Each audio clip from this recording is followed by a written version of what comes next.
No one is watching our two premier domestic professional rugby comps, but Martin Devlin has a plan in this week's Playing the Ball column. Martin, thanks for taking the time. Hamish, always good. So, you've taken a look at the Redzone, this concept in the US, particularly for the NFL. Baseball does something similar as well. Why don't you just start by explaining exactly what that concept is, how it works, and then we can talk about how it might apply to New Zealand rugby. Yeah, look, Red Zone and Strike Zone, very, very similar kind of programs. What they are is they have a lot of their games being played simultaneously. So they obviously cover them, say for the NFL, for example, they cover them, they've got cameras there, they're covering every single game. But what they do is they present it in a package where you have one host who's in charge behind a lectern or whatever it is, and you've got one main game that they're focusing on. But when anything big happens in all of the rest of the games, like if a team gets in the NFL in the red zone, could score a touchdown, some spectacular play happens, they chop and change to that. Sometimes on the screen they might have two or three different little boxes going on. But essentially what they've come to the conclusion of, and they do it with Strike Zone, which is a Saturday morning afternoon product we get here in New Zealand as well, is that they've just accepted that these sports, for most of the fans, are television watching sports. Yes, you're going to get a certain amount of people going to the games, that's okay. But for most people, the way that they watch it is they watch it on their devices or some kind of a screen, and it's just a really convenient way of watching. Now, the way that we're doing it here in New Zealand is we're playing games simultaneously, or we're playing back-to-back games. I mean, physically, as I outline in the column, you can't sit there and watch all of these games. And the real shame to me is that, the rugby union promote the NPC, and Sky promoted as well under this lofty thing of the soul of New Zealand rugby. I mean, all the words flash are there, but in actual fact, the practicality is not. And, when you look at the grounds, to me, it's a real shame that, the TV pictures don't lie when there's no one in the grounds. And especially for the women's game, the Farah Palmer Cup. And, I've spoken about this before, I'm a big supporter of this, but, New Zealand rugby has no strategic marketing plan. They don't have a clue actually in any way how to actually promote this or maximise or capitalise on the money that they've invested, the tens of millions they've invested. And it's not really good enough. And so, I would like to see Sky TV and New Zealand Rugby get together and have a try on this. Now, the great thing about living in New Zealand as well, Hamish, is at the moment that you come up with an idea, no, you walk into a cafe, can I have it? No. Is it open? No. And if you go to Sky TV with any idea, there's 100 million reasons as to why not.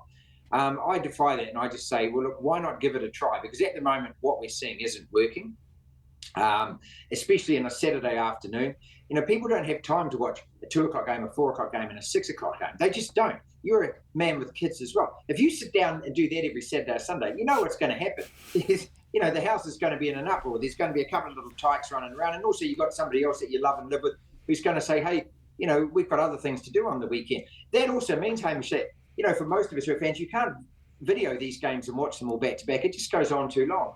And so I'd like them to actually do this as an experiment and go, okay, if you're willing to play, you've already got the camera trucks in place, the outside broadcast equipment, the commentators are already in place, you're already doing it.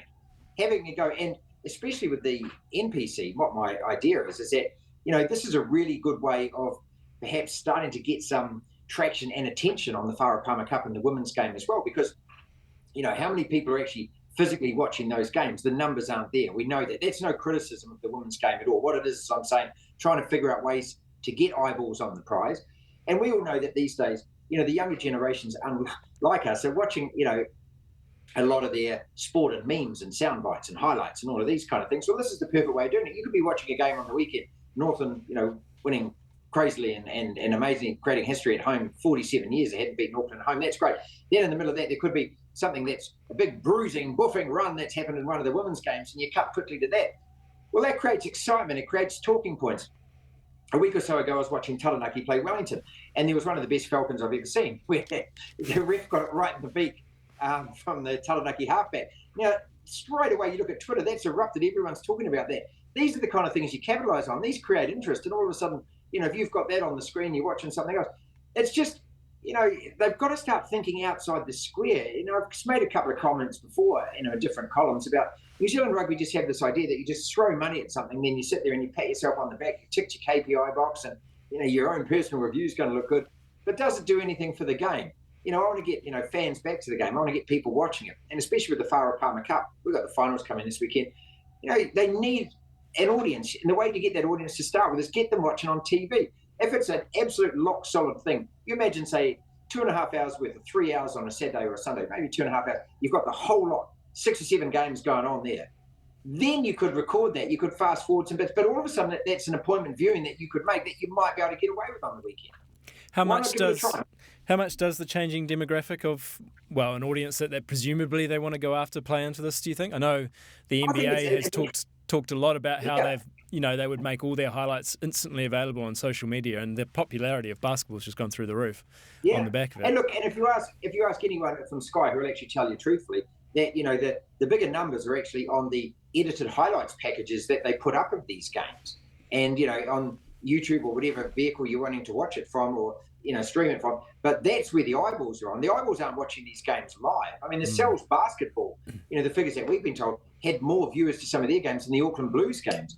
That rugby's just got to really work itself out. That it's no longer the sport that stops the nation. It might do for certain games, sure, but these round robin games, to me, it's such a shame that not enough people are actually seeing what is a quality product. And you're exactly right, mate.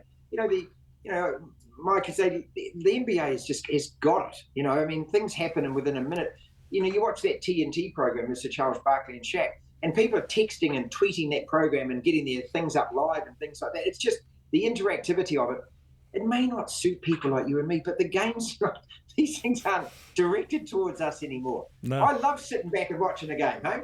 I'm like you, but that's not how it all, that's not how the biggest numbers of the audience are out there consuming these products. So to me, it's just a nice, helpful idea from this particular correspondent to say, hey, look, why not give it a go? I don't personally believe there's a single presenter at Sky that's capable of doing this. That's what I was going to ask. Who presents it? Who presents NPC Redzone? Me, obviously, no question about that. You need somebody, I'm not just painting myself in front of the mirror here, you need somebody that is capable of working without an auto cue, and I've met very few people in television who can do that. You need somebody that's capable of got a director in your ear, which we do in radio. You know what it's like in radio, you've got something going on in this ear, something going on in this ear, that can actually go, okay, we're going to cut to this, and be able to look at a screen like you're doing at the moment, and be able to, if you've got Madeline or Chantel in your ear, no one's knowing that they're talking to you. Sometimes I can tell, but no one really knows. Somebody who can sit there, face the camera, and do all of these things.